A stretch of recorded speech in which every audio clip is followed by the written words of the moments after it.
Hey, welcome to the show, Leading and Growing Your Real Estate Business. This is Coach James Short, aka Shorty, and this is a show for those within the real estate industry wanting to lead and grow their real estate business. It's a series of interviews that we conduct for those within the industry. So we're finding out what those leaders are within the industry, what makes them tick, what's their story, what are their strategies, and how to become the leaders and the growers within the industry. But also, it's an interview series with those outside of the industry. I'm always a big believer of looking at a whole different part of the pie rather than just focusing on one part of the pie. Because what it does, it allows you to have a different perspective, allows you to get snippets or golden nuggets from those outside of the industry that can look into the industry and go, there's a different perspective. And so I encourage you to reach out to the guests. I encourage you to lean into these series to find out how can these pieces of information, experiences, stories help you lead and grow your real estate business. Welcome back to another edition. And ladies and gentlemen, boys and girls, get your pens and paper out ready because you're about to go on a ride with our new guest, Hunter Maxwell, Director, General Manager, Sales and Marketing Agent at LJ Hooker Camden, Oran Park, Bringelly, and Wilton. After only 10 years in the industry, Hunter has achieved some of the highest accolades and best results of any agent. Hunter is recognized as a global leader in his field, achieving the status of top 0.5% sales results after less than a decade in the industry. He is a mover and shaker. But as a third generation real estate professional, it is fair to say that his identity as a quintessential salesperson was formed well before he officially began his career. I heard some secret sales stories when he was a youngster, and I'm sure we're going to go into that a little bit more as we get along. Hunter blends an astute understanding of the micromarket trends and the nuances of suburb profiles with an authentic love of meeting people and engaging with their stories. He firmly believes that each sale is unique and invests his time into ensuring that the process of selling a home is as streamlined and stress-free as possible. He develops a genuine connection with people and will go the extra mile to put his vendors at ease. His background in scouts and outdoor education inspired him a well-honed appreciation of teamwork, which he's got an incredible team, and the importance of being of service to his clients. He has a lifelong connection to the MacArthur and Wollongdilly areas and a deep understanding of all kinds of property from large rural acreage to new suburban developments. He has a proven track record for achieving amazing results for any kind of home. Focused diligence and a proactive approach are Hunter's hallmarks. He leaves no stone unturned, and the results speak for themselves. In 2019-2020, he was awarded the Best Rising Talent for New South Wales ACT, World Championing Rising Talent in 2019 and 20, Diamond Captain Club member, which is the top 2.5% of LJ Hooker sales people in 2020, 2021, 2022, and Gold Champion Medal winner, top 0.5% of LJ Hooker sales people in 2022. It's an honor and privilege to have the man of the moment with us, Hunter. Mate, thank you for joining us. Hello, that was quite the introduction. Thank you very much. Mate, I was like, where do we begin? There's so much for us to unpack. Like, I know being in the real estate game, third generation, you would have seen it all growing up. You would have, seen a massive change in the market, in the industry. But what inspired you to follow the family footpath? Well, I guess first I can say I try to avoid it. I was growing into it. I was always in my dad's real estate office, doing letterbox drops on the weekend and picking up the open house signs and all that kind of stuff. You're growing up. And I thought, oh, dad's been doing this. I'm going to try to do something else. And I was going to go into the army. I was going to be a civil engineer. And I got into the last stages of the interviews and it was all looking pretty good. But the timing led up to where I did a gap year, and I went overseas for 6 months, and I had a bit of an epiphany, going, okay, I don't think I want to progress a life in a career that is away from family and friends. I had the epiphany that I want to surround my life around the people that I love, which is the family, what I was going to do was going to take me away for so many years. And then I thought, no, I'd rather perhaps make not as much money or progress in a specific career, but then be around the ones that you love. And I thought that would be a really fulfilling life. Hence, when I got back, I was like, all right, Dad, let's get stuck into it. And I know, and I haven't looked back since then, which was 2015. Yeah, just and I've been able to hang out with Dad and the family for like now 10 years. Like, how cool is that? You get to if you're gonna make someone money, I always say might as well be your dad. So So true, right? So true. And beautiful to do it with family, right? yeah, Um, and that's the thing of sharing that legacy and taking that legacy over and really making a difference, particularly in your area. Like you are a family name, you're so well known within the area, and it's beautiful to see that tradition carry on and I guess take it to another level, right? Because we see our parents and they did the best they can with those resources, and now we've got a bunch of new resources and we're looking at things a little bit differently. How yeah. have you taken that opportunity on in relations to obviously your age, your information, what you've learned? How have you adapted some of those new technologies and advancement to really then start to level up with the business? I'm glad you asked because it is a bit of a mix from old school real estate and doing things the new way. And some things just don't change. Sometimes, Yeah. and the good thing being around my dad and his business partner at the time, who are both very old school agents, there's little things and strategies and I guess habits that you got to keep that if you implement that with the new technologies, it's game over. So a lot of people try to use technology, use it as a replacement for a lot of things and trying to let them that do the heavy lifting. But you've got to mix a bit of old school and new school. And that's where I think I was very grateful and benefited by having dad around. So I could utilize some of his face-to-face meeting things that you need to do and get out there with the prospecting as well as utilizing the new technology. And I found in the area that I was working in, it was a very big growing region. There was a lot of information being released by the government. It's where the new Sydney airport was going to go, the second airport. So a lot of landowners wanted to know what was going to happen, how were their properties going to be affected or benefited by possible rezoning. So the one thing I learnt back then is you had to know your market well. And whether it's just normal residential market where you're knowing what's happening in the market, with this, I had to know the zonings. I had to know what was going to happen in the future, the sources of information, where the information was coming from, whether it was valid or not valid. And the way I initially got listings was because I educated myself so much on it. I had to become the authoritarian in that so then people would trust you because that's the only way I'd win listings over people who were doing 10, 20, 30 years is, I guess, knowledge beats experience. If you can prove you know what you're talking about and why it makes, because with that, you could say, look, you're worth this because X, Y, and Z, and if I can explain that to a buyer, you're worth an extra 100, 2, $300,000 than me just winging it. So So that true, was, because I remember the you walking me through one of your proposals just a little while ago, and it was just like it blew my mind, right? Because yeah, the information that you put into that was like that's just no listing presentation. That's a full no, IM. Like that is just a whole nother like level of information. You have to do so much research, yeah. but it was a real education process to the vendor to really, unpack that and what the value is of their property. Yeah, I think the reason it comes down to why. Why Mm. is it worth what it's worth? Why is it not worth more? Why is it not worth less? The same thing could be said with just normal residential real estate. Why is it worth this? The current supply and demand, the recent sales, X, Y, and Z. In those areas, it was a bit more specific. It's current supply and demand, but based on these individual characteristics that you have that other people don't, you might be worth more or less. And you've got to understand that. And if you don't understand that and don't educate the vendor on that, very difficult to get, say, some price expectations in line where they should be because they're looking at inaccurate data. So So it's true. important, very important to educate your owners early so then that way they can come along with the decision process with you, not Yeah, just, oh, nice. you're worth this, because of no one's offered. Why haven't they offered, So, yeah. And do you see that as a big change within the industry in relations because there's so much information out there and readily available?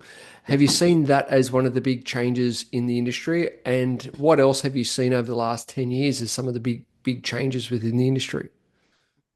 Hey guys, just a little side note here. How's it going? Are you on track this year? I know that sometimes this part of the year we can feel like we're in a bit of a grind, a bit of in the trenches. Are you on track from the original plans that you set out for the rest of this year? What I've realized is that between with this time of year, we get so distracted and we've got trying to chase so many shiny balls and go down so many rabbit holes. And that's why I created a program called the 90. It's a framework that actually allows you to achieve more in 90 days than ever before. Some of the feedback that we've got from some of the people that have used the process, the 90, is that they've achieved more in 90 days than the whole previous year. So if you'd like to have the tools, have the techniques, have the framework on the 90, so you and your team can achieve more in 90 days than ever before. What it does, it impacts you of how to get clear, what you need to do, and who you need to be to show up in order to achieve the things you want to achieve over the next 90 days. Simply head over to jamesshort.com.au, click on join the waitlist, fill in your details, and one of the team members will be in touch and take you through the 90 framework. On with the show. I think you're right. I think buyers don't like to be sold things, but they also are a lot more aware than I think they were previously. Buyers are very educated, they're very astute, and they already half know what they're looking for. Not all of them, but you would hope, especially in the high price brackets, a lot of them already have a lot of their research down pat. So for an agent, I think you'd have to come in, you got to know your stuff. If the buyer knows more than you, then that's, number they always, well, they would kind of disregard you straight away. But then also you need to validate their information. Some of the information that they believe could be correct is not correct. And you don't want them purchasing something based on false information, which I've seen many people do, pay too much for something that shouldn't be worth it because they didn't look at a specific flood map that they thought, oh, it's 80%. Yeah, it's all good. No, sorry, it's actually 50%, flood affected, not 80% clear. So you got to read it. And yeah, so you got to know your information with that. And I think moving forward from 10 years ago to now, yeah, you really got to cover a lot of that stuff as much as you can, but you got to put the onus on them as well. You got to say, look, this is what we know. Please do your own due diligence, because that's probably another thing that's happened a lot more is liability. And you want to make sure that you're representing the property correctly, but also ensuring that everyone does the most due diligence as physically possible. Yeah, so true, right? So true. And as an agent, what have you seen out there within your area, in your market? Like, what are the things that, because you've got a real different spectrum of, new suburban growth areas, you've got acreage. How do you deal with those different, different types of properties? Is it the same process that you go through? Is it a different process? Because you've got a great team around you and they're all doing amazing things. But how do you decipher between where that focus needs to go? I think with any property, in the end, there's a property that you're selling, but you're selling a relationship. You're selling a buyer is going to buy someone of this vendor, and you just got to come up to the whole part of our job is to mediate where that sits and whether that's a normal residential property or a big development site. I think you just got to understand, all right, what is the product that we're selling? A product well defined is a product that we can market very, very well. Once we understand that, we can then say, all right, cool. Where can we direct this product to the people who are going to connect with that? And if that's just a normal residential house, let's put it in realestate.com, premium ads, let's get some really nice photos. If it's a house that someone's going to move into, let's get a really nice video, let them connect. If it's more like a development site, yes, we could put it on realestate.com, but we're going to find a lot of our stuff from the commercial side of things. We need to have an IM done, ready to go. Someone asks us a question, here it is, read it, boom. You need to have your information. You're selling to an information specific person, right? The other one is selling emotion. Now, there's always emotion involved in any transaction, especially the investor ones, but you've got to have your information there so they can validate it so then they can create that emotion. If you don't do that and disregard that need for the information, then the buyers will disregard you and the opportunity, and the price that you're asking is, oh, that person doesn't really know, they just want way too much. But look, I understand, but let's let's go through the little bits and pieces so I can justify why the owner's asking this much. Oh, okay, you know. So true. And I love that because it's a real, firstly, it's about relationships. And that's where like having that teachings from dad in that generation where you cannot beat eyeball to eyeball, belly to belly, having that conversation around the lounge room, the office, wherever that may be, Yeah. developing that relationship, and then understanding your product. What I'm hearing is really understand, okay, what are we looking to sell? What is that? What are the needs? What are the criteria? And actually then have a specific plan for that property. Because I think it's so important to really get that message because so often one, people trying to skip the relationship and as you said before, just trying to use technology rather than use, you know, old school face to face, belly to belly relationship building. And then also not knowing the specific property because they may be out of their depth. Maybe they haven't researched. Maybe they haven't done that time of research that product and how best to get that to market. So I really like those two analogies. That's fantastic.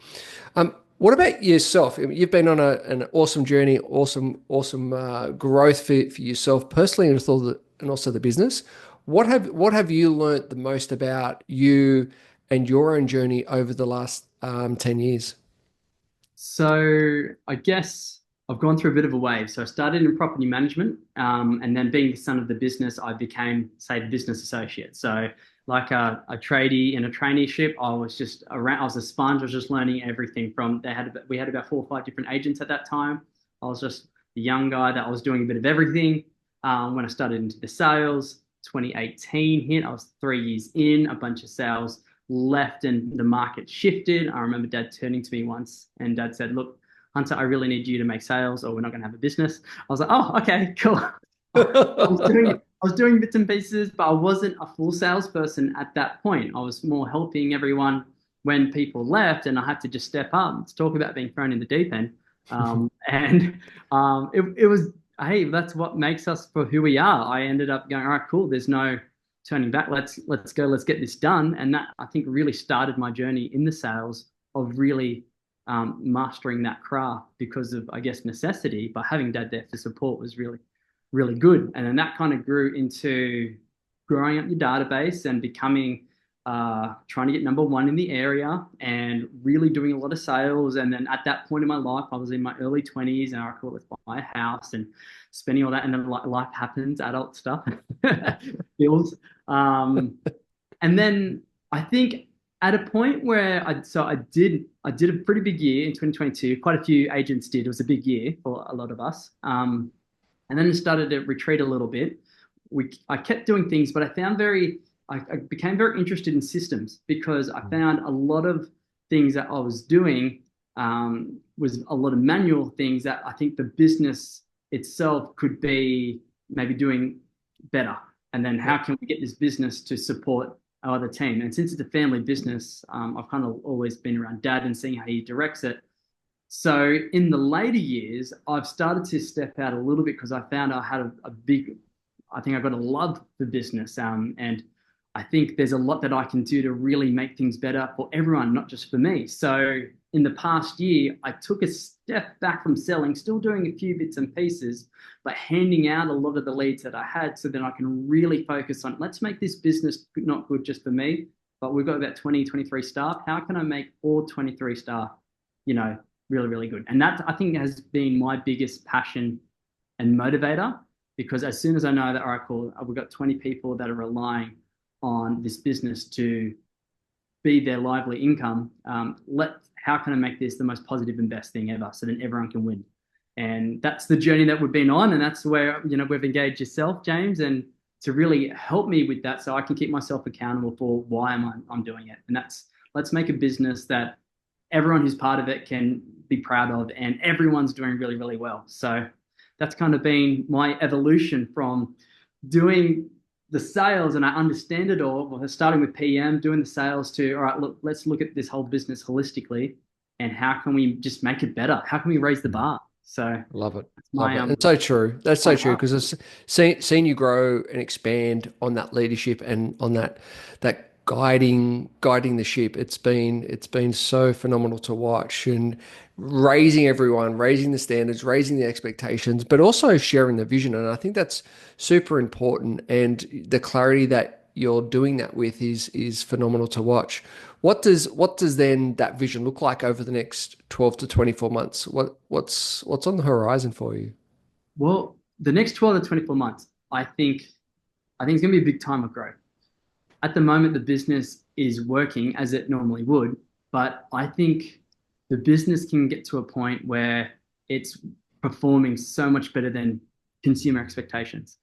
And then once you have that, you've got, say, a level of, um, I guess, how do you say, not like recommendation, but a bit of loyalty in the area of where they can see, all right, this business really cares about what they do and they do it really, really well. And I just had a session with our property managers where we've just mind mapped about 20 different things that we know that are sticking points in a business that we could make better. They work, but what can we do to make it even better? And by just having this focus on that, we can now drill down to each individual one and then we can implement it and make it even better.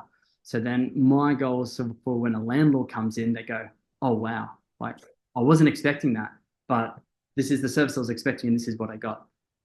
So that's over the next 18 to 24 months, that in the PM and the sales side, I just want to really get that down to make this, I know, really worthwhile for the staff that work here and for our clients. I love that. I love that. Now, Hunter, on the show, we have our 60-second quiz to find out more about our guests. Are you willing to play? Yeah, let's do it. All good. All right, let's go. Favorite movie? Favorite movie? Oh, okay. I haven't watched movies in a while. Favorite movie would be, well, let's just go The Notebook. Why not? Yeah, yeah, rom-com. I love it. Favorite food? Favorite food? I love pizza. Pizza's amazing. Nice. Favorite holiday destination? Southwest Rocks in the mid-north coast. We've gone there with our family for ever since I was a kid, and I love it. Beautiful. What's your morning routine?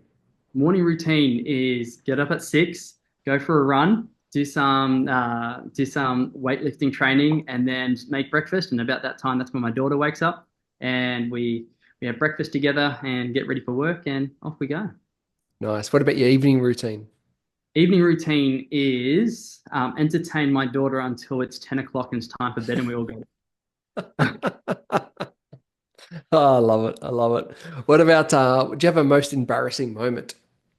Most embarrassing moment. I used to work in the circus in New York, and I had some really cool, funky circus pants. And I hopped up on a trapeze, a static trapeze, and I did this trick where you roll around the bar, and my pants got caught in the friction of the bar, and they ripped, and I fell out of my pants onto the mat in my underwear in front of probably about 40 students. Oh, Yeah, that was funny. wow. I Wow. didn't wear those pants again. Oh, I love it. If you could choose five inspirational people to have dinner with, who Yeah. would they be? They could be dead or alive. Okay. 5 inspirational people. Talk about putting on the spot. Okay. One would be Dan Martell at the moment, who I'm getting a lot of my business influence from. So that would be very interesting. I think as well as Tim Ferriss would be very interesting because he brings a lot. Um, the other person was, what's his name? Who's the guy who created Virgin again? Uh, Richard Branson. Richard Branson. I had the B in my head. Richard Branson. What he's done is incredible. Listen to his audiobook on what he's done. Robert Kiyosaki. Listen to his books as well. And then I'll have dinner with you, James, because I'll pick your brain. Yeah. Love it. If you were prime minister for the day, Yeah. what's one thing that you would change? Oh, one thing that I'd change if I was prime minister would be that I would put more funding in healthcare. Nice. Nice. And what's your best piece of advice? Best piece of advice is what doesn't get measured doesn't get done. So if you don't keep yourself accountable, find someone who will. Yeah, nice. Well done. And so, how can the audience find out more, follow your journey, and reach out? Yeah. So if anyone wanted to reach out, my number is posted everywhere online. So type in Hunter Maxwell, LJ Hooker. I don't think there's too many of me in Australia, so you should be able to find me for sure. So definitely that. My email address is online as well. If anyone were to email me, and then if they were to just even Facebook message our business, it would come directly to us as well. So, but I think the best thing would be just phone or text. That would be the most direct Nice. way. Yeah. Awesome. Hunter, really appreciate it, mate. Thank you for your time. I know you're a super busy man. Thank you for your expertise and really, really awesome to see you on your journey and really kicking some fantastic goals. So thank you once again for being on the show. Oh, good. Thank you for having me. I appreciate it.